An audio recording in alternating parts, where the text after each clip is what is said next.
சுந்தரி சௌந்தரி நிரந்தரி ஆமையா சோடியாய் நின்ற உமையே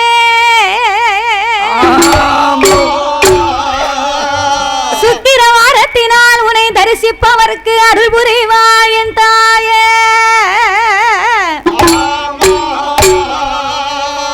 அத்திவரதன் தங்கை சக்தி சிவன் ரூபமதி அடியால் நான் சொல்ல திறமோ.